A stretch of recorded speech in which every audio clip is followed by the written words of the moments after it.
Et bonsoir Étienne Klein. Bonsoir. Merci d'être là. Vous êtes physicien, philosophe des sciences. Vous dirigez le laboratoire des sciences de la matière au CEA, le commissariat à l'énergie atomique. Et vous publiez avec l'astronaute Thomas Pesquet ces éloges au pluriel du dépassement chez Flammarion. Qu'est-ce que le dépassement? Est-ce que c'est l'injonction à la performance, à la réussite? Est-ce qu'on doit tous être des héros comme vous deux, d'une certaine manière? Pas du tout. On y vient dans un instant. Mais on a envie de vous entendre d'abord sur l'époque dans laquelle on s'enfonce. Les attaques contre la science, les attaques contre la démocratie, les contre-vérités qui déferlent, l'IA qui, avec ses algorithmes, nous menace d'une sorte d'extinction d'une série d'emplois. Et la peur qui nous assaille avec, on en parlait, la guerre à nos portes, la guerre demain peut-être chez nous. Bon, vous avez des mots pour qualifier dans quoi on est entré? Certains disent l'ère des prédateurs, d'autres nous parlent d'un techno-césarisme, le retour des empires. Vous, le philosophe, vous avez réussi à le décrire, ce basculement? Alors, c'est plutôt une sidération, c'est-à-dire que ce qui se passe, notamment aux États-Unis, mais aussi en Europe, c'est des choses que je croyais impossibles. Enfin, j'ai passé ma vie à considérer qu'on avait trouvé des solutions institutionnelles pour empêcher la guerre en Europe, par exemple. Et puis, je pensais que la science, dès lors qu'on l'explique bien, devient quelque chose qu'on peut difficilement contester. Et je vois que je me suis trompé sur toute la ligne. Aux États-Unis, par exemple, les normes du débat politique, faire de la politique, c'est débattre du juste et de l'injuste. Pas du juste au sens de exact, du juste, qu'est-ce qu'il faut faire, qu'est-ce qu'il faut ne pas faire. On doit débattre de cela, ça c'est faire de la politique. Mais on voit qu'aux États-Unis, les normes du débat politique descendent dans le champ scientifique, où normalement on parle du vrai et du faux. Et donc avec des arguments politiques, vous pouvez contester une vérité qui a été objectivée dans le champ des sciences, comme celle du réchauffement climatique, comme celle d'autres sujets de cette sorte.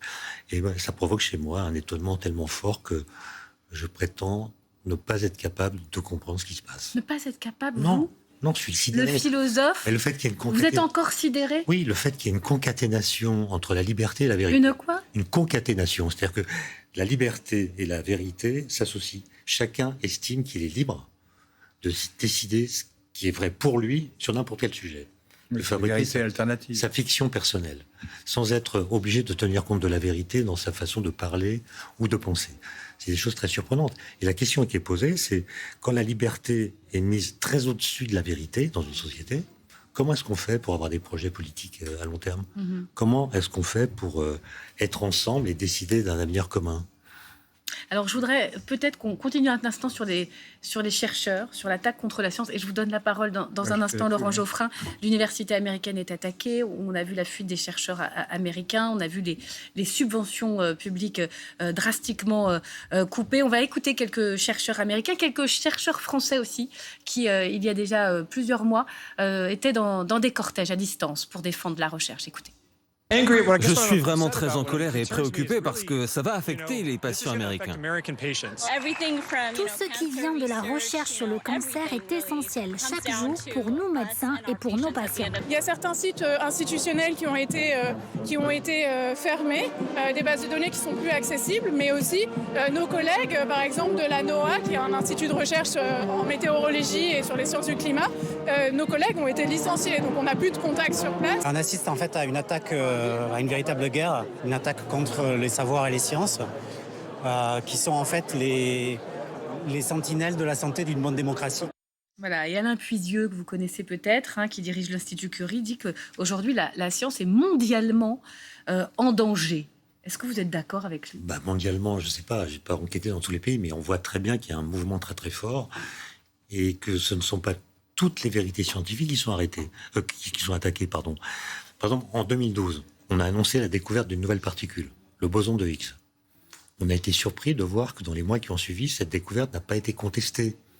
On n'a pas vu paraître en librairie de livres intitulés « Ma vérité sur le boson de Higgs ». Et on a pris ça pour une bonne nouvelle dans un premier temps, puis on s'est rendu compte que finalement, si elle n'était pas attaquée, c'est soit parce qu'elle ne dérangeait personne, Oui. soit parce qu'on s'en fichait complètement. Il y a une suspicion Mais dès maintenant qu'une quand il n'y a pas vérité d'attaque. scientifique, un résultat scientifique dérange, des pouvoirs, des modes de vie, des institutions, alors on est capable de développer toutes sortes de stratagèmes intellectuels pour ne pas croire ce que nous savons. On le sait, mais on n'y croit pas. Et aux États-Unis, on est quasiment... Y compris la NASA, d'ailleurs, voilà. puisqu'on va parler de Thomas Pesquet, les moyens de l'espace. Laurent Geoffrin. Il y a un autre phénomène, je crois, c'est que là, les attaques dont vous parlez, elles viennent plutôt de la droite ou des conservateurs, c'est-à-dire le réchauffement climatique n'existe pas, donc ça c'est Trump et d'autres en Europe, il y a des gens comme ça qui pensent ça. Ou les vaccins, les anti-vax, tout ça, c'est plutôt les gens de droite. Mais il y a une ambiguïté chez une partie des progressistes qui se méfient non pas de la science, parce qu'ils s'appuient sur la science pour dire qu'il y a un réchauffement climatique, par exemple, mais ils se méfient de la technique, de la technoscience. Mais la technique et la science, ça va un peu ensemble. Ouais. Et dès qu'on... Enfin, je caricature un peu, mais dès qu'on dit il y a une solution, par exemple, pour le réchauffement climatique qui vient de la technique, une partie des écologistes dit mais on n'en veut pas parce qu'il n'y a pas de techno-solution. Vous parlez de l'écologie un peu décroissante qui même plus préférerait... En effet, il y a un courant qui veut liquider la science au motif d'un mauvais usage du monde. C'est-à-dire que la science nous a donné un pouvoir qu'on a mal maîtrisé, qui fait que la science, la nature est attaquée, l'environnement... ça c'est vrai que la nature est attaquée. Mais c'est pas non plus avec la physique d'Aristote qu'on va résoudre la question du climat. C'est pas avec la biologie de Pline l'Ancien qu'on va résoudre les problèmes d'épidémie. Et vous êtes confiant, vous pensez que la technique peut aider l'humanité à conjurer cette menace existentielle il faut repenser l'idée de rationalité pour qu'elle ne serve plus d'alibi à toutes sortes de dominations. Alors ça, il faut l'expliquer. Disons que la science n'est plus vraiment enchâssée dans l'idée de progrès, puisqu'on ne parle plus de progrès. Le mot a disparu. Oui, vous l'expliquez bien dans le livre. Il a été remplacé par le mot innovation. Ça veut dire quoi? C'est-à-dire le caractère bénéfique et positif. Voilà. On a compris que la science produit des résultats scientifiques, objectifs, alors que certains contestent, mais qui ont quand même une forme d'objectivité. Mais on a aussi compris que la science produit de l'incertitude, au sens où elle ne nous dit pas ce que nous devons faire des possibilités technologiques qu'elle nous donne. Par exemple, la physique nucléaire vous dit comment faire un réacteur nucléaire. La génétique vous explique comment faire des OGM. La 5G pour la télécommunication. Mais elle ne vous dit pas si vous devez le faire. Oui. Et là-dessus, quand on commence à débattre, il n'y a pas de code de conduite, une compétition de valeurs, alors qu'autrefois, c'est une affaire de principe. Et la valeur des valeurs, elle est plus faible que celle des principes parce qu'elle dépend des évaluateurs. Oui, vous l'expliquiez d'ailleurs dans un tract pour Gallimard qui s'appelait le goût du vrai. Pendant le Covid, ça, oui. Oui. Comment vous définissez le dépassement auquel vous nous invitez? Déjà, expliquez-nous ce que ça a changé d'ailleurs de dialoguer avec un astronaute qui, vous l'observez, vous l'espace, mais lui, c'est l'expérience concrète. Plusieurs voyages maintenant. En fait, je le connaissais pas. Je le connaissais comme Thomas Pesquet, mais je l'avais jamais rencontré. C'est un homme passionnant qui a eu 1000 vies. Et ce qui est intéressant, c'est qu'il fait avec son corps ce que d'aucuns avant lui avaient fait avec leur esprit. Galilée au XVIIe siècle, c'est quelqu'un qui a compris que le monde dans lequel on vit, alors ce que j'appelle le monde, c'est la Terre, l'atmosphère, le ciel qu'on voit avec nos yeux. On n'est pas dans le vide. Donc c'est le monde dans lequel vivent nos corps, finalement. Et Galilée a compris que ce monde cache les lois physiques, parce que dans notre monde, les lois physiques sont masquées par des phénomènes physiques qui les contredisent. Je m'explique. Ça mérite. Dans notre monde, quand vous laissez tomber des corps de masses différentes, vous les voyez tomber à des masses avec des vitesses différentes. Oui. Dans notre monde, quand vous faites du vélo, si vous cessez de pédaler, votre vélo finit par s'arrêter. Vous en déduisez que l'immobilité est contagieuse. Oui. Votre corps s'immobilise, le vélo s'immobilise. Oui. Vous en déduisez aussi, comme Aristote, qui n'avait pas fait de vélo, que pour qu'un corps soit mis en mouvement, il faut exercer une force sur lui. Mais tout ça, il faut. Tout ça vient du fait que dans notre monde, il y a l'air qui parasite la chute des corps, qui parasite le mouvement des corps et qui nous fait croire qu'on pourrait comprendre le monde par une bureaucratie des apparences. Et ce qu'a compris Galilée, c'est que si on veut comprendre le monde, il faut en sortir par l'esprit, se poser des questions du type « Qu'est-ce qui se passerait si on était ailleurs ?» Par exemple, dans le vide, par exemple. Et ça, Thomas Pesquet l'a fait. Et lui, il y va. Et donc, quand il est dans l'ISS, il a été 2 fois dans l'ISS pendant 6 mois, les lois physiques qui nous sont cachées dans le monde, ici-bas, deviennent visibles à l'œil nu, dans les conditions où il se trouve. Il est en impesanteur. Donc ça a changé quelque chose dans votre approche, ce dialogue avec lui? Oui, puisqu'on s'est vu 7 fois, on a discuté à chaque fois 2 heures sur des thèmes différents. Et c'est quelqu'un qui... Alors d'abord, c'est une particule quantique, Thomas Pesquet. C'est-à-dire on ne sait jamais où il est, quoi. Oui, Pour je vous savoir où avoue il est. qu'on a tenté l'invitation, Voilà, même en duplex Il depuis vole, Toulouse, il bon, s'entraîne c'était pas pour la gagné. Lune. Et donc, si on veut savoir où il est, il n'y a qu'une solution, c'est de faire une mesure de sa position. Mais on ne peut pas le savoir a priori. Et puis, il est capable de... Enfin, il a une connaissance de la technologie dans tous les domaines. Il peut réparer n'importe quoi, il peut s'adapter à toutes les situations. Il est très calme.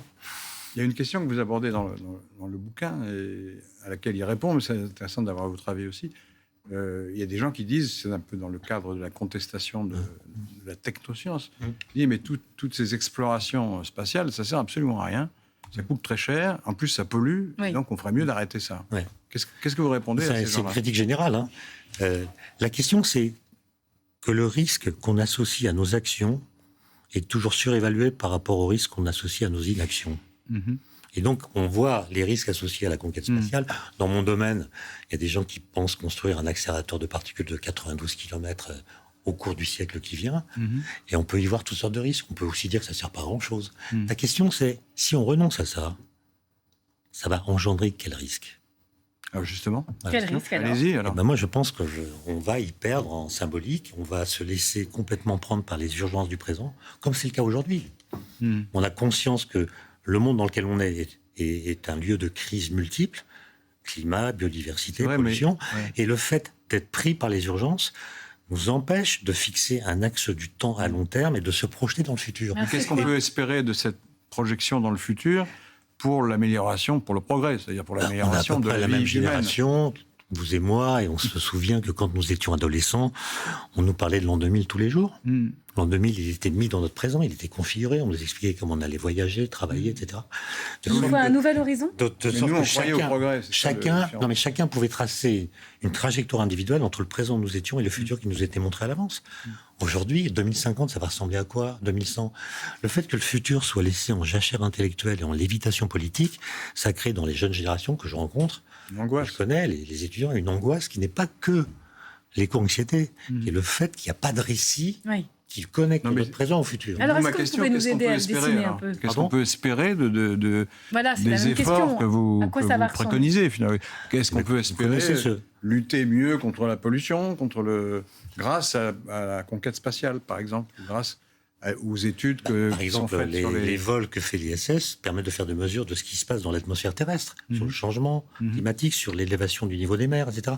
Donc c'est une source d'information qui permet justement de voir l'évolution d'un problème qui nous concerne. Donc les informations, il faut aller les chercher. Et l'ISS fait partie des instruments qui rendent la chose possible. Et ça, c'est la station spatiale. Oui. Ouais. Pour dire, Maintenant, l'accélérateur de particules, alors là, c'est pour des questions beaucoup plus fondamentales, sur la structure de la matière, le boson de Higgs, est-ce qu'il a des partenaires chargés ? D'après ce que j'ai lu, Là, on va comprendre enfin le Big Bang. non, il ne faut pas exagérer. On va progresser dans la compréhension de ce qu'a été l'univers primordial. Il faut mettre les mots justes. On ne va pas tout résoudre. On ne va pas résoudre la question de l'origine de l'univers. l'univers. Alors, Il ne faut pas exagérer. C'est une invitation, ce livre aussi, à se dépasser. Tout le monde ne va pas devenir ingénieur en physique quantique. Non, mais se dépasser, c'est Mais pas qu'est-ce que ça veut dire alors ? Parce que vous parlez d'un optimisme raisonné, vous dites que c'est pas du tout... c'est un point de vue, c'est une perspective. Pour moi, se dépasser, c'est tout simplement aller se faire voir ailleurs. C'est-à-dire ? Avec son corps ou avec son esprit. Par exemple, quand vous apprenez une langue étrangère, vous allez vous faire voir ailleurs. Quand vous apprenez à jouer d'un instrument de musique, vous allez vous faire voir ailleurs. Quand vous faites de la course à pied. C'est sortir de sa sortir de routine. ses routines. C'est sortir aussi peut-être de la contemplation de nos écrans, de nos téléphones. C'est vivre, quoi. Voilà. Oui, c'est changer de perspective aussi, de Exister, regard sur le monde. Exister, c'est pas la même chose que vivre. C'est plus. Non, exister, il y a ex. C'est sortir de soi pour aller ailleurs et voir si, par hasard, on y va. Mais vous voyez que vous nous invitez au dépassement alors qu'on a l'impression tous d'être dépassés justement par le monde et de le subir. Il y a une perspective pour vous encore d'amélioration du monde dans cette période quand même assez noire où on a l'impression de régresser. En fait, moi je pense qu'il faut tenter de fabriquer un projet politique qui tienne compte de ce que nous voulons en tenant compte de ce que nous savons. Voilà. Et ça, c'est le but de la politique. Il ne s'agit pas de dire que ça va aller mieux, mais de donner un sens aux actions que nous menons aujourd'hui. Pourquoi ? Quels sont les endroits où un combat doit être mené ? Quand vous savez pourquoi vous battez, en général... Donnez-nous des exemples concrets. Par exemple, moi, je me bats pour la transmission des connaissances. Je peux vous dire que c'est un combat beaucoup plus difficile que ce que j'ai imaginé quand j'ai commencé de faire ce genre de choses. Vous avez vu le doute, la récusation. Alors le doute, par exemple, la promotion du doute. L'attaque sur les sciences montée, y compris dans les enceintes prestigieuses dans lesquelles vous enseignez. Qu'on revendique l'esprit critique. Mais l'esprit critique, c'est comme le cholestérol. Il y a le bon, il y a le mauvais. Le bon, c'est celui que vous adressez à votre propre pensée. Le mauvais, c'est celui que vous adressez systématiquement à ce que pensent les autres. Mais ceux qui pensent que la Terre est plate, par exemple, ils invoquent l'esprit critique. Donc l'esprit critique, quand il se généralise, vient corroder l'idée même de vérité, en faisant croire que finalement, il n'y a pas de vérité. Et donc, il faut plutôt tenter d'expliquer un peu mieux comment nous avons, au cours de l'histoire des idées, acquis des connaissances. Et ces connaissances, elles ont une histoire. Elles ont été finalement acquises à l'issue d'un long processus qu'on peut raconter. Là, vous touchez la question de la démocratie telle qu'elle est attaquée aussi aujourd'hui au nom de la fameuse liberté d'expression à l'américaine d'un J.D. Vance, sans aucune limite et sans aucune forme de règles.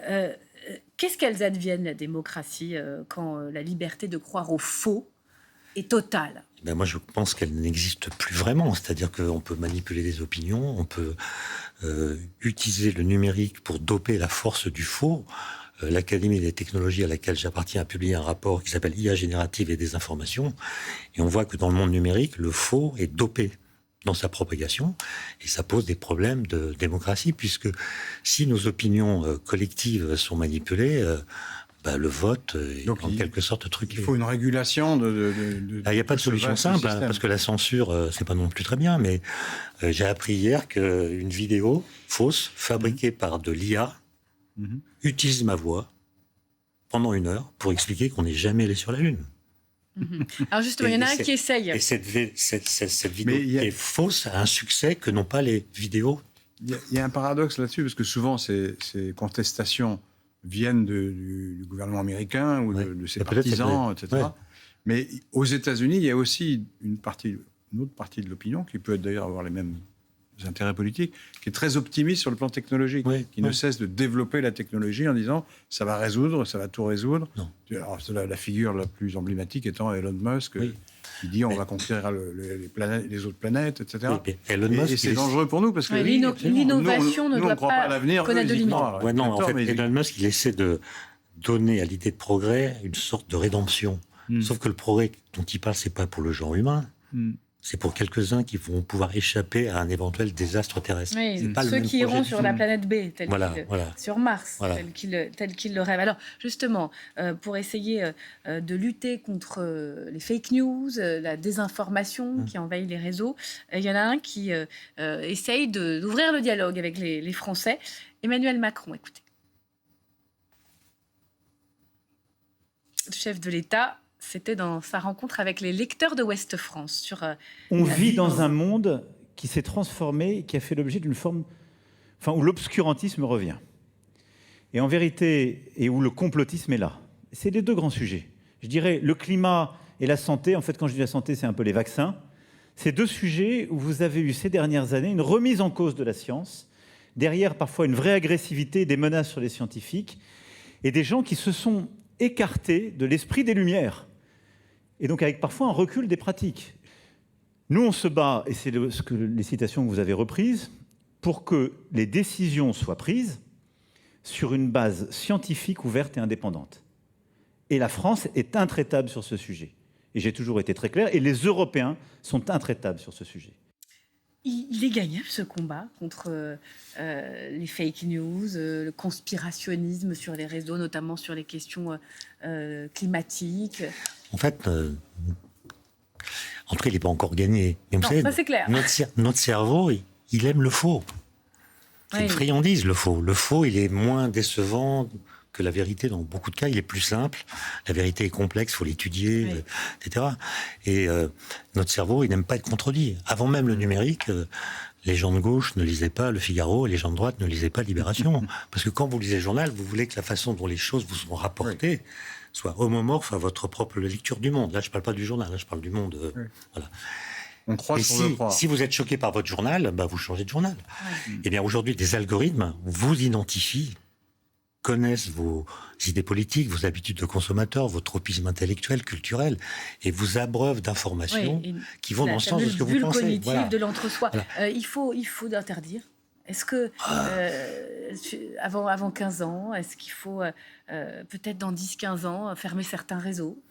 Je sais pas, mais moi quand je vois des adolescents nombreux dans le métro, tous à scroller à une haute cadence avec leurs doigts des vidéos très courtes, je me pose la question de savoir qu'est-ce que ça fait au cerveau. C'est-à-dire, que devient le rapport au monde quand on cesse cette activité? J'ai pas la réponse, mais je vois qu'ils ont là des modes de vie, des rapports au monde, aux autres, à l'information, qui sont complètement différents de ceux de ma génération.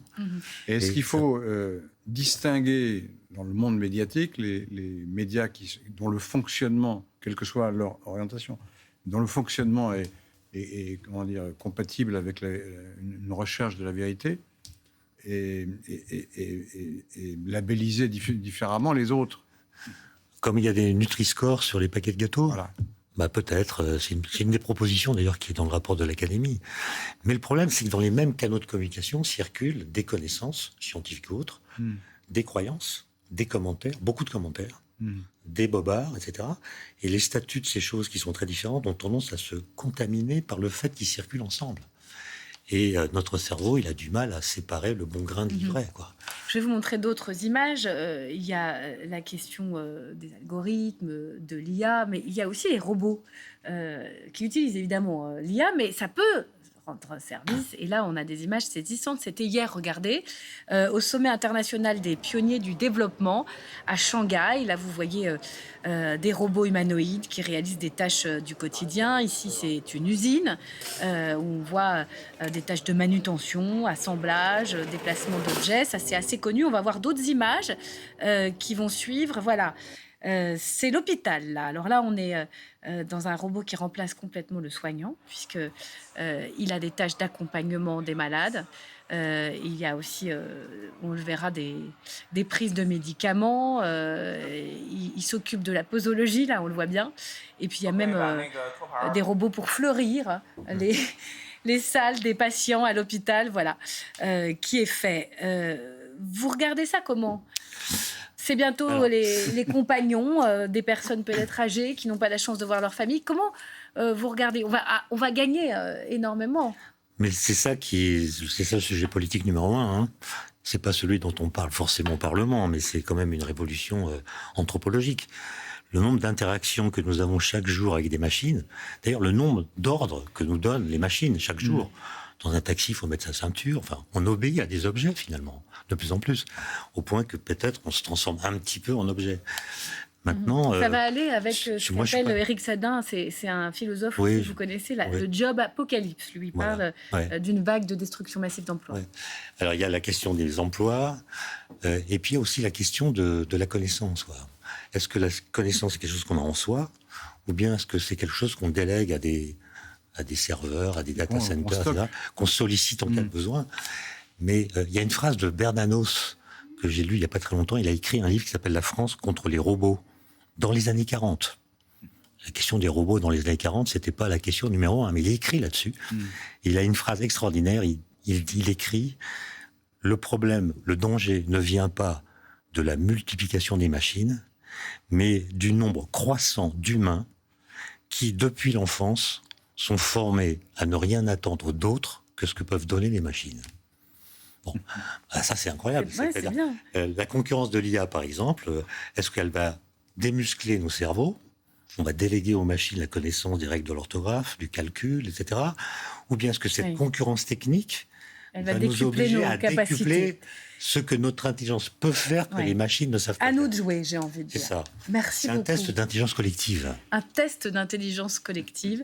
L'invitation à se dépasser, on l'a compris, à sortir de soi-même, de sa routine. Apprenez des langues, changez de boulot, voyagez. Merci beaucoup, Étienne Klein. Merci à vous.